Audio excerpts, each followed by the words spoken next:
Harusnya tanya mau PSSI. Tentu ada alasan, mungkin ada tanggapan dari padahal sudah bagus-bagus dibangun dengan biaya mahal, kapasitas yang megah. Yang standar internasional. Standar itu harusnya. Sedangkan FIFA aja sudah menyebut itu standar. Orang kedua Pak di Indonesia. Jadi mau dari Kompas Pak. Assalamualaikum Pak. Terima kasih yang pernah. Pernah ke Balai Kota waktu itu. Saya pembeli sahabatnya. Oset ya. Ya Pak. Sendiri. Kalian lihat dia kondisi Makas.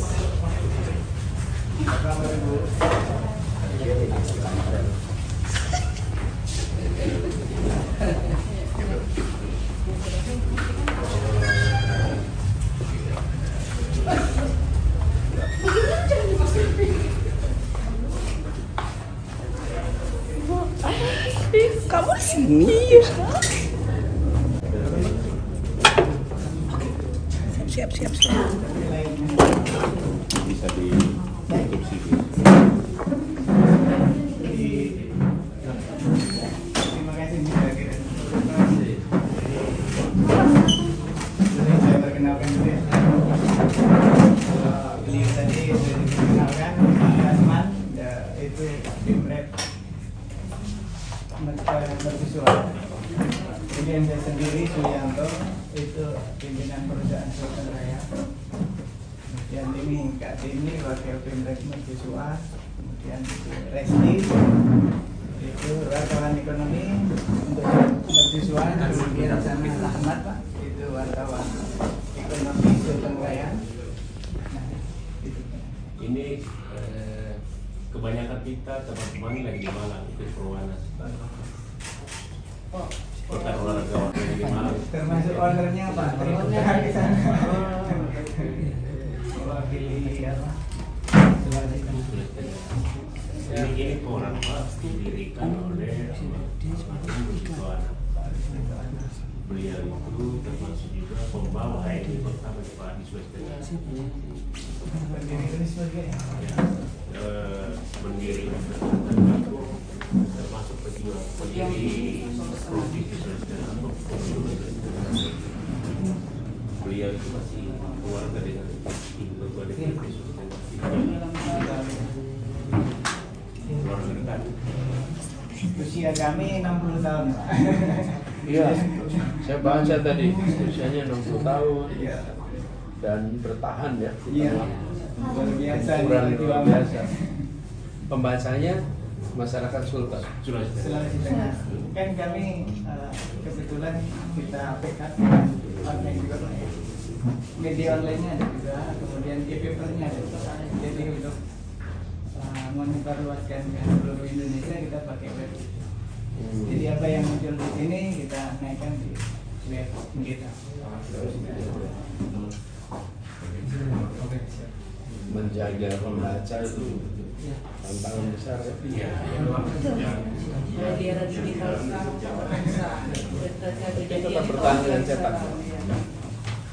Setiap hari berapa cetaknya?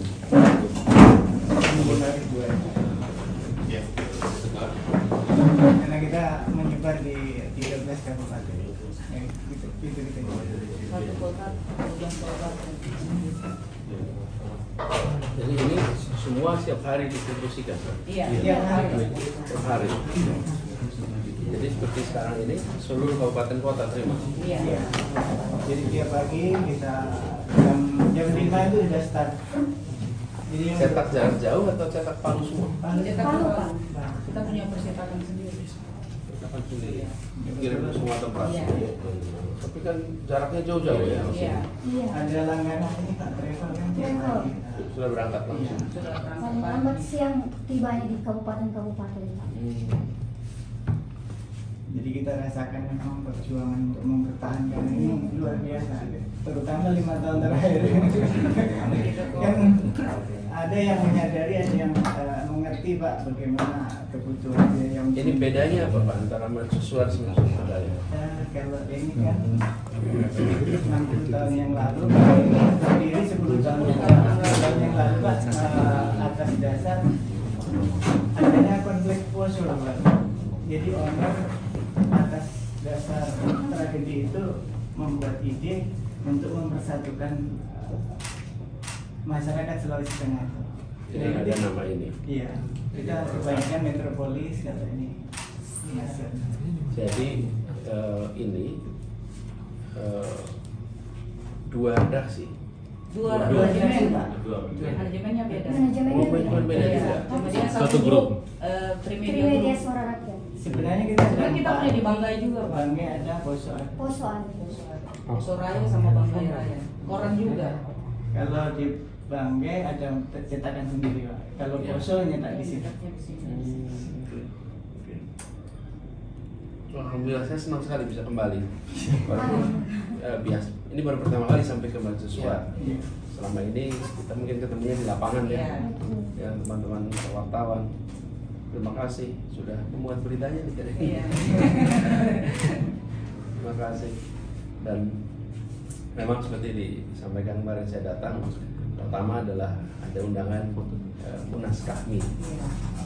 Kemudian sekaligus ketika sini ya silaturahmi dengan masyarakat di Palu, di Sulawesi Tengah yang memang secara kebetulan sudah lama saya bolak-balik ke sini. Barangkali di antara semua kota di Sulawesi atau Indonesia Timur salah satu yang paling sering didatangi Iya. di Palu. Dulu pernah kita keliling kamar rumah apa itu? Yang tidak pernah selesai. Rumahnya Oh, Hasim Pak, Mas. yang di Jalan Nol. Oh dia no, si Kita Madado. keliling Makasih, lihat Mas. kamar. Sekarang sudah selesai belum? Belum. Iya. Waktu itu belum selesai. Iya, sekarang belum Itu selesai. 5 tahun lalu. Iya. Belum selesai juga sampai sekarang. Soalnya dia kan Pak, dia punya bahan baku itu dia ambilnya dari luar. Dari luar negeri. Tidak ada yang dari Indonesia, semua dari luar negeri. Ya, tapi kapan selesai? Makanya biar apa bagaimana pasang teh tahu oh ini orang Jawa yang ngerti ini. Iya. Iya, saya ingat itu keliling ke rumah Iya. itu. Dan saya pertama kali ke sini kalau tidak salah 2010. Pertama kali. Habis itu bolak-balik. Terakhir 2019. Pada waktu itu ketika ada terjadi gempa di Palu, Oh, iya. bagi faksi kami di Pemprov DKI Jakarta kirim tim khusus ke sini. Kirim orang baik medis maupun tenaga lapangan untuk puing-puing dan tenaga psikolog juga. Lalu kita waktu itu kirim juga dalam bentuk dana 60 miliar 60 miliar untuk ke sini dan barangkali itu terbesar yang pernah kita bantu Pak dari Jakarta. Tapi kami merasa bahwa begitu ada kejadian seperti itu ya dukanya keluarga sendiri, maka kita di Jakarta itu full lah ingin support. Nah 2009 kejadian 2018. Iya, Tapi 2018. 2019 saya datang untuk melihat hasil-hasil yang sudah karena dimanfaatkan untuk tidak salah untuk jalan, untuk jembatan, Iya. Iya. untuk sekolah ya. Lihat rekon. Iya, ya, alhamdulillah. Jadi bolak-balik. Lalu saya juga kesini dulu di awal-awal menceritakan soal program kami Indonesia Mengajar. Saya bersyukur bisa kembali lagi. Sekaligus sekarang ketemu dengan relawan-relawan. Yang saya punya tugas baru sekarang. Udah pensiun dari gubernur. Luar biasa sambutannya relawan. Iya, kemarin agak panjang kemarin. Sampai anak sekolah kemarin itu ikut keluar. Suami saya kan kebetulan guru Pak, yang di dekat bandara. Iya. Dia video itu anak muridnya semua keluar mau ketemu bapak. Dia tinggal ke sini. Tapi dia lagi ikut juga mau salam dengan bapak. Jadi muridnya ikut juga kemarin. Iya, yang SMP 2 itu ya? Bukan Pak, yang SD 4 di Robuli pas Oh, keluar SD, dari iya, bandara. iya, Yang pas betul. dekat bandara SD. Dekat bandara, ya. Ya, luar biasa. Mungkin bisa kita jabarkan juga Pak kondisi perekonomian di Sulawesi Tengah Pak. Ya, gimana tuh? Ekonomi di Sultan ini kan hanya yang topan itu pertumbuhan ekonominya bagus Pak, tapi yang menopang itu hanya 2 daerah dan itu kawasan timur Sulawesi Tengah seperti Morowali karena di situ kan ada ini dengan bangga Pertambangan. pertambangan. Sedangkan untuk Kota Palu itu kan hanya dikenal sebagai kota jasa. Harapannya kita ke depan, bagaimana pertumbuhan ekonomi itu bisa dirasakan untuk seluruh merata, untuk seluruh masyarakat Sultan. Untuk kayak di perusahaan Inup saja Pak, mereka ambil bahan baku itu seperti bahan makanan itu di luar dari Sulawesi Tengah Pak. Kalimantan. Sedangkan untuk karyawannya yang menerima gaji setiap bulannya itu dihabiskan, perputaran uangnya itu bukan di Sulawesi Tengah Pak, tapi di provinsi tetangga seperti di Kendari. Setengah dekat. Solusinya apa ya? Ya solusinya harapannya Pak, mungkin pemerintah daerahnya itu bisa didorong untuk membuat perusda agar bisa memenuhi kebutuhan yang ditetapkan oleh perusahaan Pak. Jadi mereka ambil dari pemasok seperti masyarakat pertanian, perikanan dan segala macam, agar mereka ini juga hidup. Dan masalahnya sekarang itu modalnya dari mana? Makanya kita dorong untuk perusda untuk bantu itu Pak, permodalannya, agar bisa memberdayakan ekonomi masyarakat di sekitar Sulawesi Tengah. Ya, yang banyak kerja di sana masih dari luar, jadi uangnya dikirimnya keluar kan? Iya Pak. Kenapa dari Palu ya? Ya jaraknya nggak jauh. Jaraknya jauh Pak. Lebih dekat Kendari. Mungkin di Kendari. Lebih dekat ke Kendari ya? Iya. Dari sini berapa kilo? Hitungannya 12 jam, singkat 12 jam. 12 jam. 800 kilo. Kalau di sini bukan kilo, tapi berapa jam? Iya Udah betul. 12 jam perjalanan. Iya. 12 jam perjalanan. Kalau di sana tinggal nyebrang Pak. Dekat. Ke Kendari berapa jam mereka? Ya dia kan paling sekitar 3-4 jam bisa sampai. Apalagi Konawe itu lebih Iya. dekat lagi. Konawe lebih dekat. Jadi Konawe kan Sultra kan? Iya, iya. Bank Indonesia saja Pak, kan untuk kas titipannya itu di drop sampai beberapa kali untuk memenuhi kebutuhan gaji di sana. Di sana kan ada sekitar puluhan ribu ya Kak tenaga kerja. Ya. Tidak terintegrasi dengan ekonomi Palu ya? Iya. Integrasinya dengan ekonomi. Tidak secara keseluruhan, Secara keseluruhan. karena selalu diungkapkan pertumbuhan ekonomi positif, Iya. bagus, tapi kalau dilihat real itu hanya ada di Di dua Morowali dan daerah Banten. tertentu itu saja, tidak terasa sampai ke seluruh. Jadi pertumbuhan ekonomi Sultan itu Pak lebih tinggi, sering sekali lebih tinggi dari pertumbuhan Nasional. ekonomi nasional. Tapi kita tidak merasakan pertumbuhan ekonomi itu. Palu tidak merasakan. Tidak hanya Palu Pak, Tidak semua merata. Poso yang maksudnya Apalagi lahan daerah utara pertanian, ya? Lagi dari utara kayak Kayak Buol, Jomplang, Toli. kayak Buol, Karena Toli. 83 sumbangsi pertumbuhan ekonomi itu 83% industri pengolahan.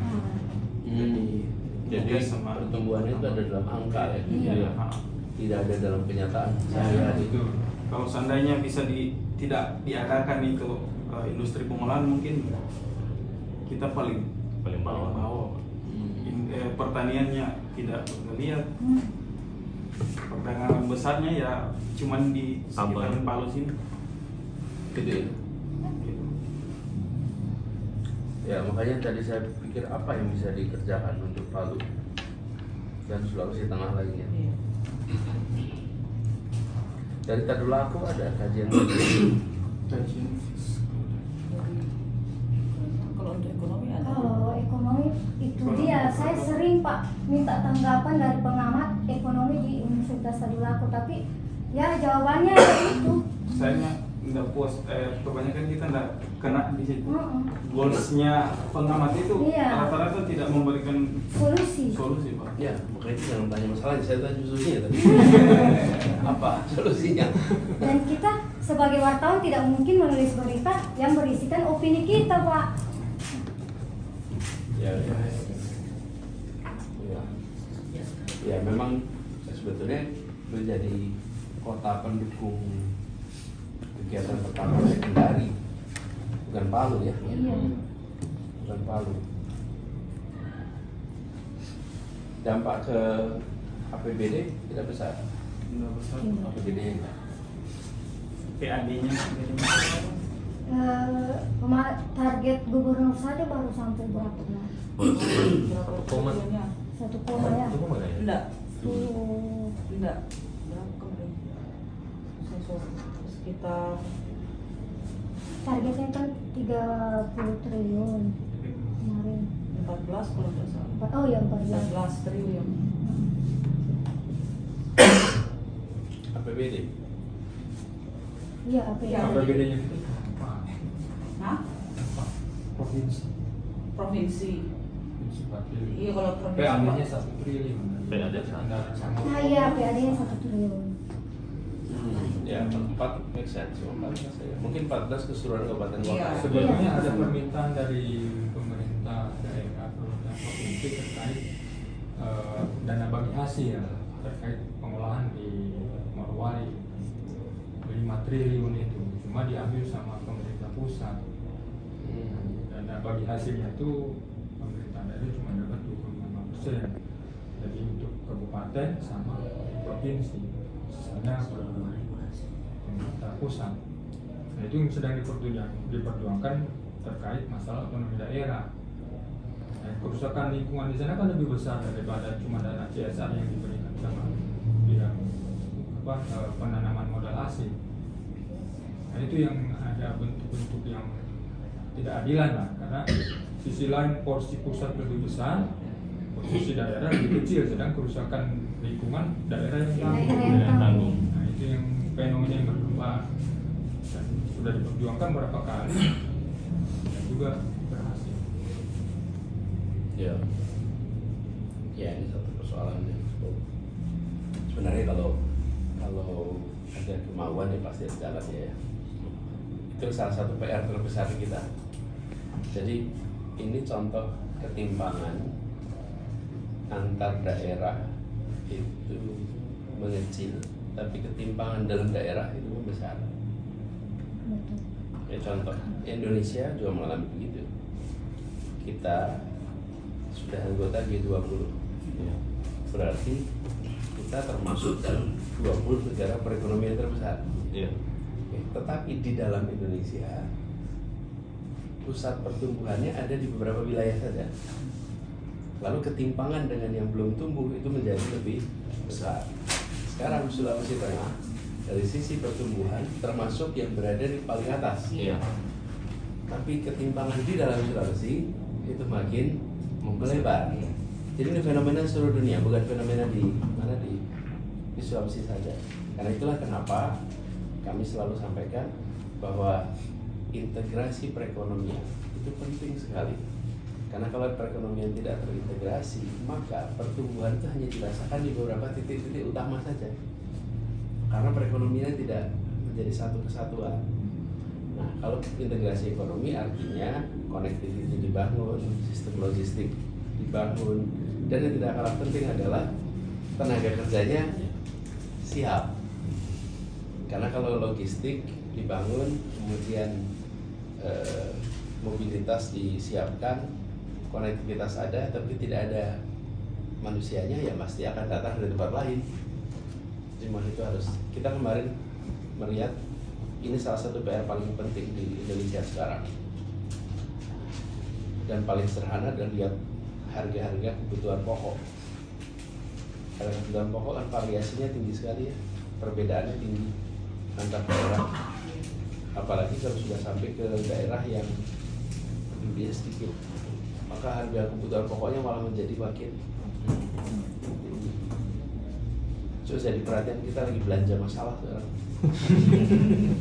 Bukan bikin masalah ya, tapi belanja masalah. Kami salut nih, mercusuar juga bisa bertahan sampai begitu panjang dengan situasi seperti ini. Kita juga kemarin bicara Pak, jadi korban juga mesin kita kan tertimpa bangunan roboh Ketika bencana. Iya, tapi alhamdulillah hanya selama 1 bulan kita bisa menangani, bisa terbit kembali. Dengan cara? Ya apa Digeser adanya. dulu, Pak.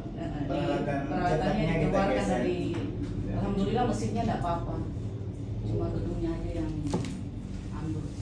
Kemudian dibangun di tempat lain. Enggak, di situ juga. Oh, situ juga. Kita datangkan teknisi dari Solo, Iya. dikerjain 1 bulan, apa yang keruntuhan itu diperbaiki 1 bulan persis, terbit kembali. Lagi. Iya. Padahal kita ini Pak, posisinya ini kan pantai. Pantai. Ini kita di pinggir pantai, cuma kita karena banyak ruko jadi Dari air sampai di sini. Sampai di jalan sampai di jalan depan. Ruko yang pecah ombak. Tidak masuk ke Jadi dalam. ruko itu yang menyelamatkan kantor kami Pak. Ada ruko Olimpik, di situ kan banyak kayak tempat tidur itu yang menahan material, cuma air saja ya. Airnya sampai depan. Iya, di sampai di jalan. depan jalan.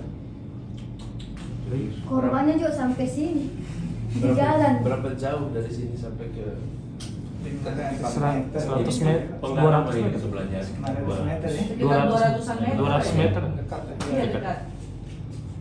Ini gedung juga bertahan ini. Iya. Padahal gedung tua itu termasuk konstruksinya masih bagus. di asuransi. Jadi masih model-model konvensional.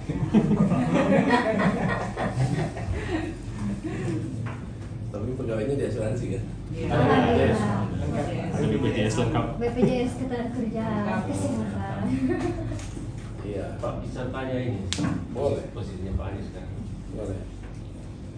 Kan dari partai kan memberi kebebasan kepada Pak Anies untuk mencari wakil. Apa sudah ada Sudah gambaran Pak? figur yang Penasaran. Iya. Penasaran ya? Kamu nanya. Kamu nanya. Sudah ada usulan, Pak? Siapa tahu Pak Tasman mau mengajukan. Iya, Pak Tasman barangkali ada usulan. Iya, jadi gini. Apa terkait dengan pasangan? Pasangan ini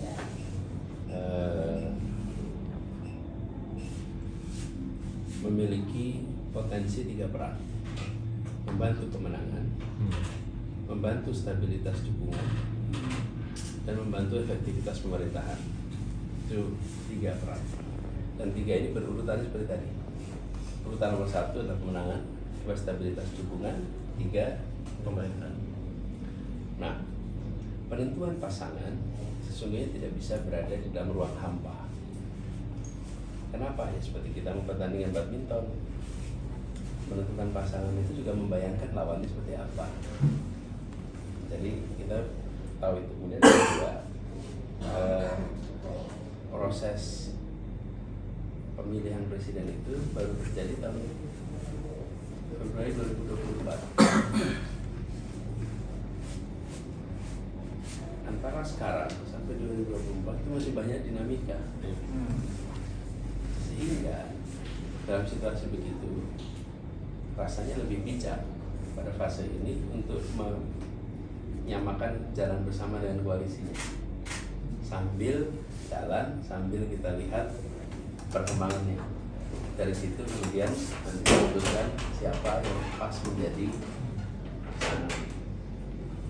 Jadi kalau kita menakar, maka takaran hari ini apakah itu survei, apakah itu logistik, apakah itu stabilitas dukungan partai, itu masih ada potensi perubahan-perubahan. Sementara kalau pasangan itu ya jangan sampai berubah tengah jalan kan. Jadi kalau lihat pengalaman Pak SBY, Pak Jokowi di periode kedua menentukan pasangannya kapan? Ujung-ujung.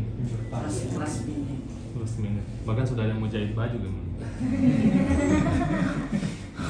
Iya. Ya, jadi makanya saya bilang yang mengejar pertanyaan tentang pasangan itu bukan partai, yang mengejar itu media. Ya, partai nggak ada yang mengejar, karena partai juga tahu juga. Tapi yang mengejar itu media, atas nama keinginan tahuan rakyat. Sebetulnya keinginan tahuan wartawan ini gitu. Sebab kalau dilihat secara substansi ya, orang berspekulasi, katanya belum deal ini, belum deal itu. Ya itu kan spekulasi yang nggak lihat percakapan di dalam. Tapi yang nggak lihat di dalam juga nggak mau klarifikasi gitu. Buat apa juga itu diklarifikasi? Jadi ada banyak pertimbangan sesungguhnya di dalam yang tidak pernah terdengar di luar. Tapi ya kita merasa lebih tepat untuk menjaga percakapan di dalam dulu, nanti baru langkah keluar. Pak, kalau secara pribadi Bapak, kriteria pasangan seperti apa yang diinginkan? 3 itu tadi. Oh, 3 itu ya. Calon koalisi kuat Pak ya? Apa? Calon koalisi makin solid Iya, sekarang. betul. Calon koalisinya partai-partai itu. Koalisi partainya. Oh iya, kalau itu sih udah pembicaraan cukup serius, tapi belum deklarasi. Tapi kalau pembicaraan di dalam cukup, karena belum deklarasi kan saya juga mesti ngomong. tidak ada ya, tidak saling tabrakan kepentingan masing-masing partai. Ya kan kalau di berita itu kan dibikin percikan-percikan ya. Kan kalau nggak dipercik juga nggak ada punya. Kan teman-teman juga bikin percikan itu. Tapi kalau di dalamnya sendiri sih relax. Dan kita kalau nggak ada drama jadi kelihatan nggak seru gitu. Iya. Kehidupan. Iya. Nah ini yang di dalam perjalanan itu relatif bisa dibilang solid lah. Pak, kalau bagaimana yang ada penyampaian bahwa Bapak ini sosok yang antitesa, terus menggunakan politik identitas, itu bagaimana yang berkembang di luar seperti itu? Ya, untungnya itu persepsi. Jadi yang Anda tanyakan itu kan persepsi. Pak, ada persepsi. Saya tuh kepengen pertanyaannya, Pak, ada kenyataan. Tapi kalau persepsi ya kan kata orang. Jadi kalau ini segelas botol aqua, tapi kalau ada 1000 orang bilang ini isinya wine, lalu Bapak tanyakan, Pak, ada persepsi ini 1000 orang bilang ini wine, mengubah kenyataan tidak? Enggak. Nah, saya mohon bantuan media untuk mengatakan kenyataan. Benar kan kayak gini? Kan tadi ini botol nih air, tapi Bapak tanya tadi, Pak, ada kata orang ini isinya wine, kata orang nih. Inilah yang sebetulnya saya pengen ajak pada semuanya, tunjukkan rekam jejak. Tunjukkan rekam jejak. Karena di dalam Pilkada 2019 saya belum bertugas. Ketika pada waktu itu diberikan label intoleran, diberikan label diskriminatif, diberikan label tidak bersahabat pada kebinekaan, membawa ide-ide radikal, saya tidak bisa jawab. Kenapa tidak bisa jawab? Karena kata-kata nanti saya jawab dengan kata-kata. Sekarang udah tahun 2022, maka seharusnya pertanyaannya berkembang, udah lebih canggih harusnya. Pertanyaannya, udah jalan 5 tahun nih, ada tidak yang dituduhkan itu? Iya betul. Lah kan udah 5 tahun. Kalau dulu belum tugas. Kalau belum tugas, Mau buktikan pakai apa ya? iya. Misalnya deh, kalau Pak Tasman nggak bisa nulis, Pak Tasman nggak bisa bikin feature, Pak Tasman nggak bisa ini, kan dia belum jadi wartawan. Ketika 25 tahun jadi wartawan, kok pertanyaannya nggak berubah? Lah kan dia udah nulis. Apakah dia bisa menulis? Apakah dia begitu? Nah, menurut saya banyak dari kita yang belum bergerak dari 2017, termasuk pertanyaannya. Pertanyaannya itu tadi ada persepsi, padahal kita sudah hidup dalam 5 tahun kemudian yang sudah ada kenyataan. Jadi saya mengajak kepada siapapun yang bertanya untuk lihat kenyataannya. Kalau kenyataannya itu sebaliknya, maka persepsi harus dikoreksi. Tapi kalau kenyataannya sesuai, berarti terbukti.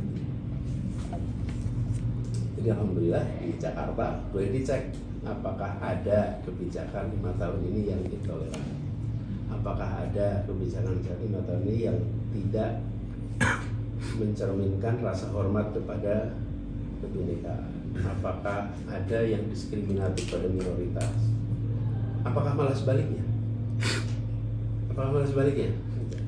Dan kemudian ada pertanyaan, tapi kan Pak Anies dekat sama figur A, B, C gitu. Ya, saya dekat sama figur A, B, C, dan D, dan E, dan F, dan G, dan G, H, I, J. Kenapa yang figur Z saya nggak ditanyakan? Kenapa hanya ditanyakan figur A dan B dan C? Kenapa kedekatan saya dengan figur-figur yang lain tidak ditanyakan? Nah itu lagi-lagi pilihan. Nah, teman-teman media kan paling jago bikin framing. Teman-teman tahu persis mana yang dijadikan fokus, mana yang tidak dijadikan fokus. Itu kan diskusi media kalau sore mau redaksi besok, bukan? Nah, saya hanya mengajak, yuk kita memberikan penilaian yang assessment yang lengkap. Dan begini, kalau cara menguji asosiasi itu kan dikhawatirkan berdampak pada kebijakan.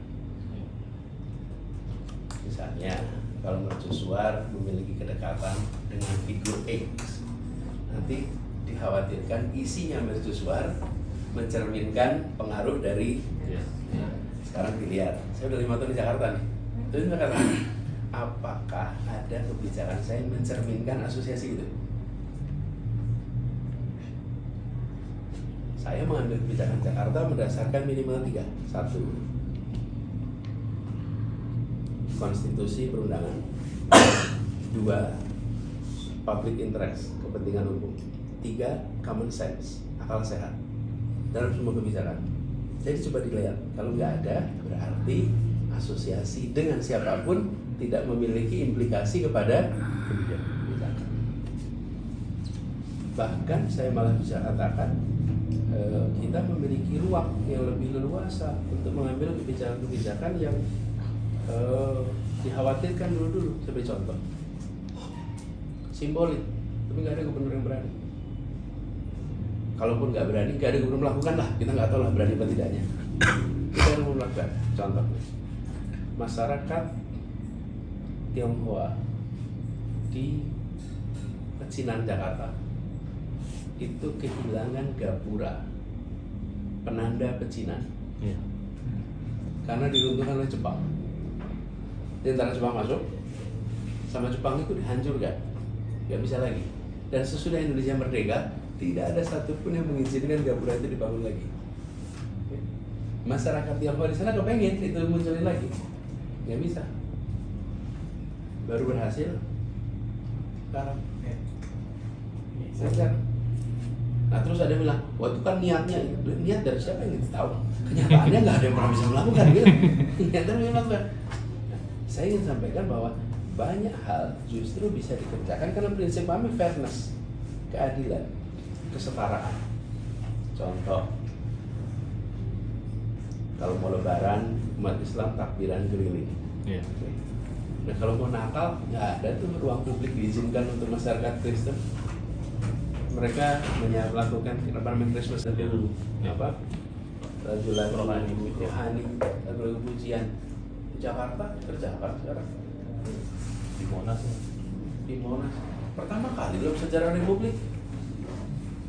Kenapa? Karena prinsipnya tadi 1, konstitusi, 2, public interest, 3, common sense. Jadi yang terjadi justru fakta-fakta yang sebaliknya dari yang disangkakan. Kalau kita menghadapi sebuah kompetisi, pasti akan ada isu yang dimainkan oleh masing-masing pendukung. Kalau yang berkompetisi itu laki dan perempuan, pasti isu gender yang dominan. Kalau kompetisinya antar suku, misalnya di sini ada calon gubernur, satu asli Sulawesi Tengah, suku apa di sini? Kaili. Lalu ada satu Bugis, satu Batak. Kira-kira isu apa yang muncul? Isu etnis, suku. Kalau yang satu calonnya adalah Kristen, yang satu Islam, isu agama. Itu terjadi di seluruh dunia. Dan yang kalah pasti bilang kami kalah karena identitas. Yang kalah pasti bilang karena saya sukunya kalah. Yang kalah karena saya gender, karena saya urusan agama. Tapi yang menang pasti akan bilang, oh kami menang karena program. Itu seluruh dunia, bukan hanya di kita. Yang menang pasti akan bilang karena program, yang kalah pasti akan bilang karena identitas. Nah, jadi pembuktiannya bukan pada saat pemilu, pembuktiannya pada saat bertugas. apakah seketika dia bertugas dia mencerminkan apa yang ditudingkan atau dia membalikkan apa yang ditudingkan. Nah, setelah jalan 5 tahun, saya sudah selesai di 5 tahun. Jadi kalau saya ditanya, dia baca track recordnya. Kalau track recordnya nggak ada. Malah justru pertanyaannya, kenapa itu dihidupkan terus isunya? Lo nggak ada kok kenyataannya kok. Gitu kan? Barangkali itu tulisan menarik untuk teman-teman media. Justru Anda mengkaji, lo kok bisa itu loh? Iya. Kan udah selesai di Jakarta. Makanya kalau ada pertanyaan, Pak, apakah nanti bila Bapak bertugas akan mengayomi semua? Oh, jangan tanya saya akan, kan udah bertugasnya. Kemarin mengayomi semua tidak? Kalau kemarin mengayomi semua, maka besok insya Allah akan. Kalau besok tidak mengayomi semua, ya besok juga akan. Itu apa ya? Psikologi 101 katanya. Psikologi dasar. Memprediksi perilaku masa depan adalah dengan melihat perilaku masa lalu. Karena perilaku masa lalu itu prediktor terbaik untuk perilaku masa depan. Saya salut sekali tuh Pak soal program di Kepulauan Seribu itu Pak, integrasi ke Kepulauan Seribu itu termasuk yang luar biasa sekali. Dari tadi yang Bapak bilang prinsip fairness itu betul-betul diterapkan di program Kepulauan Seribu itu Pak. Ya, Kepulauan Seribu itu sama seperti teman-teman mengalami di Jakarta di sini. Ada ketimpangan. Jadi waktu saya mulai bertugas sama ini ibu kota, satu-satunya kota di dunia yang punya kepulauan. Tidak ada kota lain di dunia punya kepulauan. Kalau kota ada pulau itu ada. Iya. Tapi kepulauan ada 111 pulau. 11 penghuni, 100 itu belum ada penghuninya. Nah, bila ibu kota saja tidak bisa menciptakan kesetaraan, lah bagaimana kita kirim pesan itu ke seluruh Indonesia yang isinya kepulauan? Kan kata mereka, lah bagaimana kita di pulau-pulau kecil-kecil di seluruh Indonesia ini akan bisa dapat bagian? Wong yang dekat dengan Monas saja nggak dapat. Karena itu kita kemarin kerjakan dengan series tadi yang Anda sampaikan. Satu soal harga, itu harga kebutuhan pokok seperti begini. Di sana itu harganya mahal. Kenapa ya? Karena logistiknya. Nah yang kita kerjakan sederhana, pasar induk dipindahkan ke Pulau Seribu, dibuatkan pasar induk di sana. Namanya Jak Grosir. Warung-warung di Kepulauan Seribu hanya bisa belanjanya di situ. Jadi dia tidak perlu ke daratan lagi. Iya. Tapi cukup belanja di sana sehingga biaya transportasinya diambil oleh negara ambil alih itu. Tapi kita tidak merusak pasar, tidak boleh orang belanja eceran di situ. Hanya grosir. Jadi tetap warung-warung itu hidup. Tapi kalau kita buka untuk eceran, warung mati semua. Mati. Jadi kita tidak menghilangkan mekanisme pasar, tapi mengefisienkan mekanisme pasar dengan cara negara ambil alih ongkos terbesar. Itu kebutuhan pokok. Yang kedua air bersih. Air bersih itu kita buatkan air penyulingan. Ya, penyulingan. Seawater reverse osmosis namanya. Itu dipakai. Kemudian kita gunakan juga pembuangan air yang bersih, pembangkit listrik dan transportasi. Sekarang kalau pakai itu Jaklingko kartu itu bisa naik kapal dan bis yang sama. Jadi warga dari kepulauan kalau naik ke sistem kita dia pakai kartu ini sampai di daratan dia tinggal pindah bis dan itu satu pembiayaan. Nah itu yang kita coba lakukan. Nah jadi kira-kira gini, kalau nanti mau ngomong soal Indonesia, ada yang bilang, Pak beresin dulu Jakarta, udah kok Jakartanya. Udah kok Jakartanya. Jadi bagaimana kita mau punya kredibilitas ngomong soal mengintegrasikan perekonomian kalau di Jakarta sendiri perekonomiannya tidak diintegrasikan. Itu sebabnya kami bereskan Jakarta sebagai rekam jejak untuk kami tawarkan di nasional. Jadi saya sering bilang jangan nawarkan sekedar misi dan visi, karena misi dan visi itu bisa ngarang. ngarang karena itu tentang masa depan. Dan karangan itu tidak perlu pakai bukti, namanya juga karangan. Terus yang tidak setuju pun nggak bisa membantah dengan bukti, namanya juga masih karangan masa depan. Betul kan? Anda coba, makanya kan saya sering perhatikan media tanya, apa visi misi Bapak? Visi misi masa depan kok.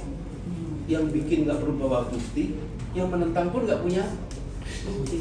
Anda harusnya tanya begini, apa rekam jejak Anda? Rekam jejak itu kenyataan.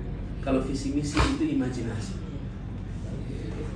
Imajinasi itu harus ada, tapi ditopang dengan rekam jejak. Nggak punya imajinasi juga salah, kan? Nggak punya imajinasi. Nggak punya ide. Tapi nggak punya ide. Visi misi itu penting, tapi harus ditopang dengan rekam jejak. Nggak ada visi misi yang jelek. Tempelin aja semua calon gubernur, calon bupati, calon wali kota. Visi misi benar-benar pertanyaannya, Anda punya rekam jejak nggak untuk menjalankan ini nih? Kalau rekam jejaknya tidak konsisten dengan visi misi, ya berarti tidak akan terlaksana. Tidak akan terlaksana. Tapi kalau rekam jejaknya konsisten, berarti akan terlaksana. Karena itu saya selalu fokus saya adalah menawarkan rekam jejak. Nah, itu apa? Itu kenyataan. Kalau visi misi banyak bunga-bunganya. Ya, namanya juga masa depan. Sama kalau teman-teman mau merekrut wartawan, saya bertanya, Anda besok bisa menulis misalnya nih seminggu 8-10 artikel, bisa. Saya siap untuk nulis feature, saya siap untuk nulis opini, saya siap. Itu semuanya bilang misinya bisa-bisa semua. Percaya? Gak ada mau percaya enggak? Lihat CV-nya dong, lihat CV-nya. Kemarin Anda udah nulis apa aja? Kalau di masa lalu dia nggak pernah nulis dengan produktivitas yang tinggi, bagaimana kita harapkan besok nulis dengan produktivitas yang tinggi, betul nggak? Nah, kita selama ini dalam proses politik terlalu fokus pada pertanyaan visi, misi. Bahkan debat pun visi, misi. Lah sudah ngapain Anda? Itu kira-kira tawarin. Jadi apa ya? Kita sih, saya berharap tawaran kami untuk amanat yang diembankan sebagai calon presiden adalah kami membawa rekam jejak. Silahkan ditelisik rekam jejak ini. Sempurna? Tidak. Tapi kami sanggup dibandingkan. Jangan bandingkan kami dengan kesempurnaan. Nggak akan mungkin lah. Tapi bandingkan rekam jejak kami dengan rekam jejak yang lain. Sama seperti kalau Bapak Ibu mau merekrut wartawan, jangan bandingkan dengan idealnya seorang wartawan atau idealnya manusia, tapi bandingkan dengan rekrut ini. Ada 5 orang yang menawarkan, maka Anda bandingkan sama lain. Nah, kami tawarkan apa? Rekam jejak. Begitu. Kedepannya Pak, insya Allah setelah 2024 nanti Bapak bisa lakukan apa yang di Jakarta itu ke kota-kota seperti kami nih Pak. Perkembangan yang terjadi di kota Jakarta itu bisa kami rasakan juga di sini. Kalau kita juga banyak kepulauan di sini. Banyak kepulauan, banyak sekali. Iya, justru ya. Nah, tapi gini, saya bisa sampaikan kami itu tidak, pendekatan yang kita lakukan di Jakarta itulah yang akan kita bawa ke nasional. Pendekatannya.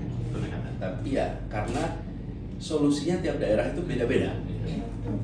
Tapi pendekatannya, apa sih pendekatannya? Pendekatan kami itu tidak eksklusif oleh negara. Jadi negara tidak memonopoli. Kalau teman-teman lihat bagaimana transportasi umum di Jakarta itu dibangun, kami itu tidak mengerjakan semua sendirian. Kolaborasi, Pak. Kolaborasi. Pendekatan satu kolaborasi. Kolaborasi itu mengandung prinsip apa sih? Setara. Beresin kampung. Kampung-kampung umum di Jakarta ini. Kemarin kita revitalisasi, peremajaan, pembangunan itu bukan kami sendiri yang mengerjakan. Mengerjakannya itu dengan kolaborasi dari sisi perencanaan, kolaborasi dari sisi eksekusi, kolaborasi. DKI satu-satunya provinsi yang melakukan pengadaan dengan tipe 3. Teman-teman familiar dengan pola pengadaan? Pengadaan barang jasa. Tipe 1 itu oleh pemerintah, tipe 2 itu oleh tender, tipe 3 itu oleh swadaya masyarakat. Nah, kami selenggara swadaya. Jadi uangnya itu diserahkan kepada masyarakat, lalu masyarakat yang mengadakan barangnya. Apa yang terjadi? Misalnya nih, PMTS, program makanan tambahan sekolah. Itu untuk kampung-kampung yang warganya prasejahtera. Di sekolah-sekolahnya kita siapkan makanan untuk anak-anak. Karena hampir 30% anak itu masuk sekolah belum sarapan. Oke. Lalu apakah kita melakukan tender? Tidak. Kan yang paling biasa bikin tender, terus dikirimin ke sekolah. Enggak. Kami berikan uangnya kepada orang tua murid di sekolah itu.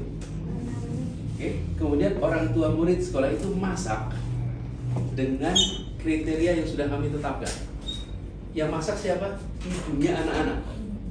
Oke. Kira-kira dikurangi atau ditambahin makanannya?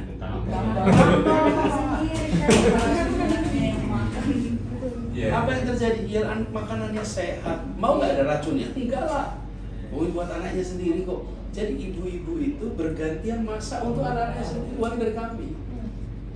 Nah, bangun kampung, kita bangun cor-coran, beton. Oke, 1 RT, 1 RW, ini dananya.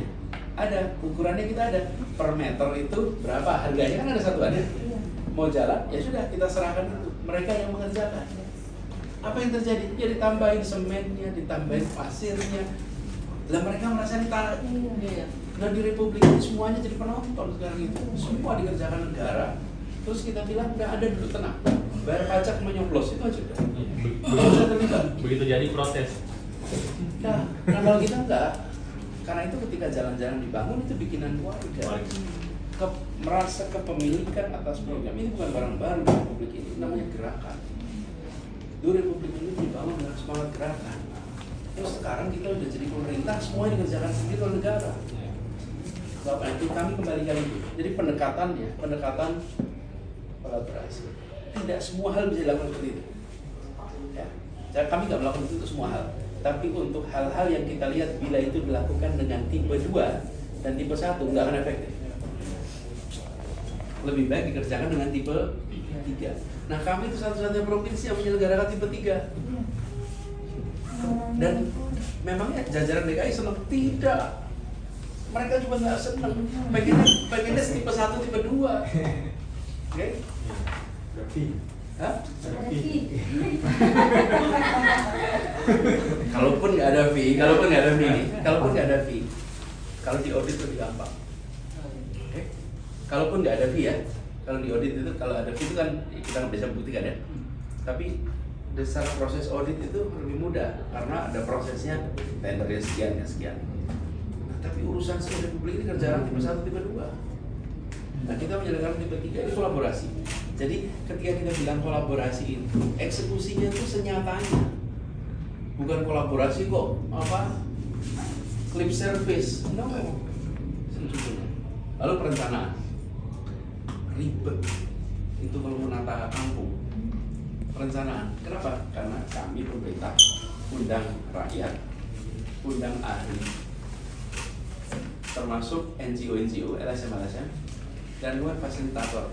Oh, proses rundingannya panjang betul. Maunya begini, panjang betul.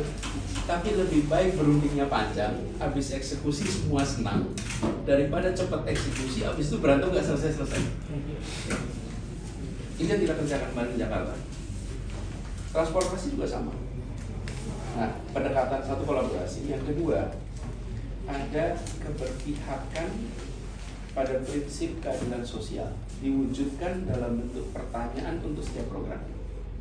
Di mana letak keadilan sosialnya? Kalau ada program, di mana letak keadilan sosial? Itu harus berpikir semua. Kalau nggak ada keadilan sosialnya, terus buat apa program ini? Jadi kita wujudkan. Nah, dengan begitu kemudian keputusannya berwujud di dalam anggaran. Misalnya transportasi subsidi itu meningkat dari sekitar 1, menjadi 3,3 triliun. Kenapa? Karena unsur keadilan itu masuk. Bagaimana semua bisa mendapatkan transportasi. Jadi pendekatan yang kami bawa. Ada lagi? dapat 3 SKS dong. 3 SKS dong. Nanti ada ujian loh. Ternyata beliau ini lebih ganteng aslinya. Iya, kita cuma lihat foto, narik berita, lihat foto. Saya ini baru dikabari, Hanis mau ke kantor. Cepat. Semangat. Set. Sampai kantor. Rumah saya di ujung Pak, sana. Alhamdulillah. Senang bisa jumpa dan saya meminta kepada teman-teman bantuan. Saya tidak minta dibantu untuk masyarakat menyukai saya. Saya tidak minta dibantu untuk masyarakat memilih saya. Saya minta dibantu untuk masyarakat tidak mendapatkan hoax dalam nilai saya. Saya minta dibantu untuk masyarakat mendapatkan kenyataan dalam menilai saya. Itu aja. Nggak lebih dari itu. Jadi kalau pakai kenyataan maka enak. Dan saya malah mengundang kepada teman-teman untuk membantu menilai mengapa ada yang terus-menerus membicarakan tentang apa seperti tadi persepsi di saat saya sudah ada kenyataan. Lain kalau saya belum bertugas, saya belum buat cerita aja buat teman-teman tahu. Di Jakarta itu kan banyak media internasional dan Jakarta itu kan banyak jadi fokus internasional. Saya 3 tahun pertama tidak berikan kesempatan wawancara pada media internasional sama sekali. Kenapa?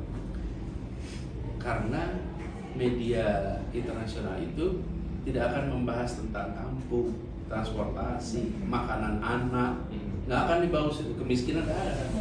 Sama seperti kalau mercusuar menulis tentang London, pasti nggak bahas detailnya, tapi bahasnya wali kotanya Muslim, gitu ya kan? Nah, karena audiensnya di sini adalah audiens itu, bukan audiens yang pengen tahu tentang sungai di London, bukan. Sama.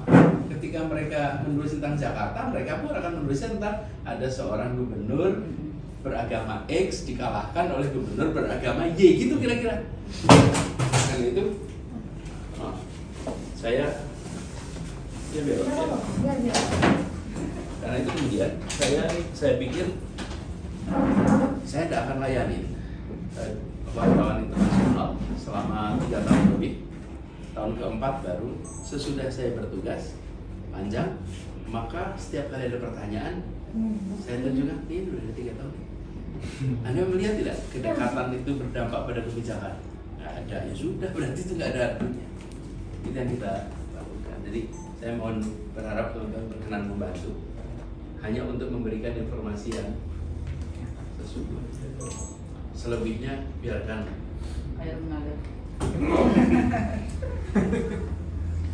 Ada pertanyaan lain? Ya, ini Pak, kami berharap aja Pak, misalnya nanti Bapak janji kan kami ini media cetak punya andil juga dalam hal memajukan masyarakat, pemerintah, pemerintahan. Nah, kaitan dengan keberlangsungan ini kan kita patuh kepada pajak, kita bantu juga membayar pajak melalui income yang masuk, kemudian tenaga kerja juga kita berusaha untuk menjaga tidak ada PHK. Kebetulan kami 5 tahun terakhir ini bisa menjaga Pak, tidak ada PHK di Trimedia Group. Kalau yang lain ada, kami tidak, karena memang owner kami ini kan sederhana orang. Jadi kalau yang lain bisa keluar negeri, beliau tidak suka, dia suka di tempat. Jadi gedung ini juga tidak terlalu wah-wah amat. Yang penting produk yang disampaikan ke masyarakat bisa diterima dengan baik. Nah, ke depan kan kami juga mencetak ini butuh biaya banyak, apalagi kertas naik. Nah, akhir-akhir ini kan terdesak oleh online Pak, yang begitu murahnya menawarkan, apalagi yang media abal-abal ya. Nah, itu yang merusak pasar. Nah, nanti ke depan kami juga ingin Bapak bisa mengerti kondisi kami gitu. Mungkin menganggarkan untuk media cetak, jangan sampai dihapus ya. Nah, sekarang kan banyak pangkasan Pak, kami agak berat, cuman sebisa mungkin harus bertahan ya. Karena mau jadi koran legendaris ya nanti gitu. Pertanyaannya, di era digital sekarang Bapak masih suka baca koran tidak? Ya, saya langganan. Saya setiap di rumah itu saya langganan 6 atau 7 koran tiap hari. Jadi tiap hari semua saya baca koran. Bahkan koran dari Jogja, namanya Kedaulatan Rakyat, itu saya terima. Cuma terimanya 3 hari kemudian. Karena baru sampai Jakarta besoknya, terus baru sampai rumah saya besoknya lagi. Tapi ya saya baca. Nah, kembali pada soal itu,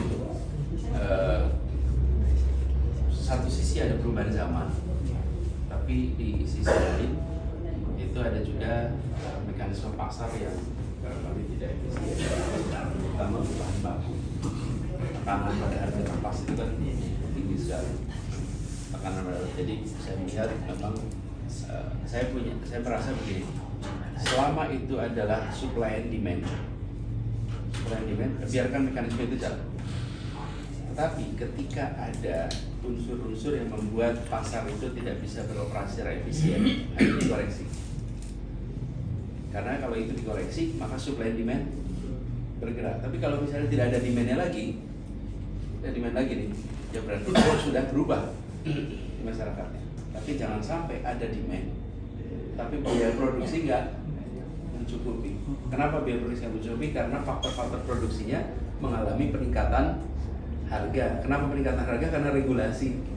Regulasi itu yang membuat terjadi barang-barang masuk dengan biaya yang tidak efisien. Jadi insya Allah ini jadi perhatian.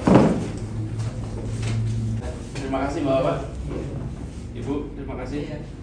Sampai jumpa. Setelah 2004 Pak kami berkunjung ke sini. Ya. 2004 ini 2020. 2024 sebelumnya kan. Ya. Dan sesudahnya. Insya Allah nanti kapan-kapan. Sulawesi Tengah kayaknya mutlaknya kayaknya. Menurut analisis. Sayangnya penduduknya nggak banyak Pak. Ini Kalau mutlak masalah. mutlak kalau penduduknya 30 juta itu mantap betul. Ini yang di Jawa ini yang berat ya, 11 juta, 9 juta. Ya. 360. Satu sore populasinya tinggi. Di Jakarta ini kecamatan Cengkareng. Satu kecamatan penduduknya 600.000. Jadi dugaan saya ini setara sama Matraman. Tapi memang tidak bisa dibandingkan karena kalau dibilang penduduk itu terbatas, tapi begitu diukur luasan, ya, yang luasan itu berubah sama sekali. Jadi kan luasnya luar biasa. Jakarta itu sejauh-jauhnya tempat kita datangi paling ya 1,5 jam maksimal dengan segala macam kemacetan dari ujung ke ujung. Di sini 1,5 jam sampai mana coba? Satu provinsi. Ujung kota ya. 12 jam tadi. Bisa melewati dua Ya. kabupaten. Ya. Bismillah, terima kasih semuanya. Pak Kamret, terima kasih.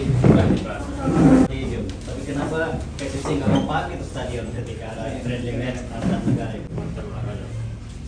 Ya, harusnya tanya mau PSSI. Ya, tentu ada alasan, mungkin ada tanggapan dari padahal sudah bagus-bagus dibangun dengan biaya mahal, kapasitas yang megah. Ya, yang ada kan standar itu harusnya. Sedangkan FIFA aja sudah menyebut itu standar. Kenapa PSSI? Apakah ada unsur-unsur di balik itu Pak? JIS itu dibangun untuk waktu yang panjang, sehingga pemanfaatannya juga untuk waktu yang panjang, bukan sekedar 1-2 event. Jadi masih ada banyak, masih panjang waktu umur JIS itu. Jadi biarkan nanti waktu yang membuktikan manfaatannya seperti apa. Nanti konsepnya. Oke, yuk. Iya. Di mana?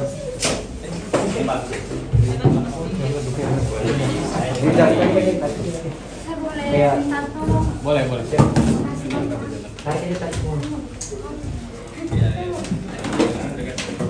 Ya di mana? Ada punya kamera tidak? Pret sekali lagi, 1, 2. Siapa yang foto kita? Nanti kita akan coba. Gantian. Jadi lu yang Pak, ini saya cuma saya Resting foto asalkan. katanya.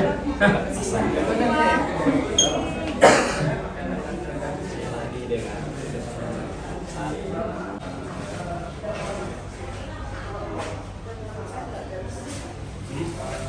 Ya.